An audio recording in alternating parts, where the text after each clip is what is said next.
شروع اللہ کے نام سے جو بڑا مہربان نہایت رحم والا ہے۔ صلی اللہ علیہ وآلہ وسلم اگر یہ اس کلام پر ایمان نہ لائیں تو شاید تم ان کے پیچھے رنج کر کر کے اپنے تئیں ہلاک کر دو گے۔ جو چیز زمین پر ہے ہم نے اس کو زمین کے لیے آرائش بنایا ہے تاکہ لوگوں کی آزمائش کریں کہ ان میں کون اچھے عمل کرنے والا ہے، اور جو چیز زمین پر ہے ہم اس کو نابود کر کے بنجر میدان کر دیں گے۔ کیا تم خیال کرتے ہو کہ غار اور لوح والے ہماری نشانیوں میں سے عجیب تھے؟ جب وہ جوان غار میں جا رہے تو کہنے لگے کہ اے ہمارے پروردگار، ہم پر اپنے ہاں سے رحمت نازل فرما اور ہمارے کام میں درستی کے سامان مہیا کر۔ تو ہم نے غار میں کئی سال تک ان کے کانوں پر نیند کا پردہ ڈالے، یعنی ان کو سلائے رکھا، پھر ان کو جگہ اٹھایا تاکہ معلوم کریں کہ جتنی مدت وہ غار میں رہے دونوں جماعتوں میں سے اس کی مقدار کس کو خوب یاد ہے۔ ہم ان کے حالات تم سے صحیح صحیح بیان کرتے ہیں۔ وہ کئی جوان تھے جو اپنے پروردگار پر ایمان لائے تھے اور ہم نے ان کو اور زیادہ ہدایت دی تھی، اور ان کے دلوں اس وقت خدا کے سوا کوئی جماعت اس کی مددگار نہ ہوئی اور نہ وہ بدلہ لے سکا۔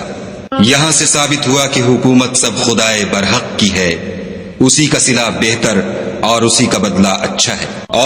اور یہ بستیاں جو ویران پڑی ہیں، جب انہوں نے کفر سے ظلم کیا تو ہم نے ان کو تباہ کر دیا اور ان کی تباہی کے لیے ایک وقت مقرر کر دیا تھا۔ اور جب موسیٰ نے اپنے شاگرد سے کہا کہ جب تک میں دو دریاؤں کے ملنے کی جگہ نہ پہنچ جاؤں ہٹنے کا نہیں، خواہ برسوں چلتا رہوں۔ جب ان کے ملنے کے مقام پر پہنچے تو اپنی مچھلی بھول گئے، تو اس نے دریا میں سرنگ کی طرح اپنا رستہ بنا لیا۔ جب آگے چلے تو موسیٰ نے اپنے شاگرد سے کہا کہ ہمارے لیے کھانا لاؤ، اس سفر سے ہم کو بہت تکان ہو گئی ہے۔ خضر نے کہا کہ تم میرے ساتھ رہ کر صبر نہیں کر سکو گے، اور جس بات کی تمہیں خبر ہی نہیں اس پر صبر کر بھی کیوں کر سکتے ہو؟ موسیٰ نے کہا خدا نے چاہا تو آپ مجھے صابر پائیے گا اور میں آپ کے ارشاد کے خلاف نہیں کروں گا۔ خضر نے کہا اگر تم میرے ساتھ رہنا چاہو تو شرط یہ ہے مجھ سے کوئی بات نہ پوچھنا جب تک میں خود اس کا ذکر تم سے نہ کروں۔ تو دونوں بات کی۔ خضر نے کہا کیا میں نے نہیں کہا تھا کہ تم میرے ساتھ صبر نہ کر سکو گے؟ موسیٰ نے کہا کہ جو بھول مجھ سے ہوئی اس پر مواخذہ نہ کیجیے اور میرے معاملے میں مجھ پر مشکل نہ ڈالیے۔ پھر دونوں چلے اور تم سے ذوالقرنین کے بارے میں دریافت کرتے ہیں، کہہ دو کہ میں اس کا کسی قدر حال تمہیں پڑھ کر سناتا ہوں۔ ہم نے اس کو زمین میں بڑی دسترس دی تھی اور ہر طرح کا سامان عطا کیا تھا، تو اس نے سفر کا ایک سامان کیا، پھر اس نے ایک اور سامان سفر کا کیا، یہاں تک کہ سورج کے طلوع ہونے کے مقام پر پہنچا تو دیکھا کہ وہ ایسے لوگوں پر طلوع کرتا ہے جن کے لیے ہم نے سورج کے اس طرف کوئی اوٹ نہیں بنائی تھی۔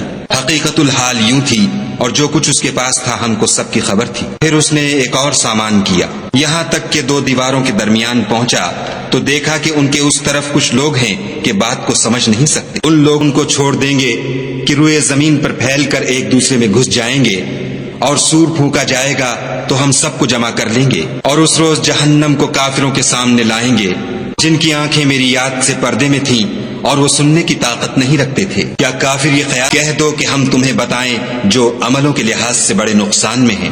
وہ لوگ جن کی صحیح دنیا کی زندگی میں برباد ہو گئی اور وہ یہ سمجھے ہوئے ہیں کہ اچھے کام کر رہے ہیں، یہ وہ لوگ ان کی سزا ہے یعنی جہنم، اس لیے کہ انہوں نے کفر کیا اور ہماری آیتوں اور ہمارے پیغمبروں کی ہنسی اڑائی۔ جو لوگ ایمان لائے اور عمل نیک کیے ان کے لیے بہشت کے باغ مہمانی ہوں گے، ہمیشہ ان میں رہیں گے اور وہاں سے مکان بدلنا نہ چاہیں گے۔ کہہ دو کہ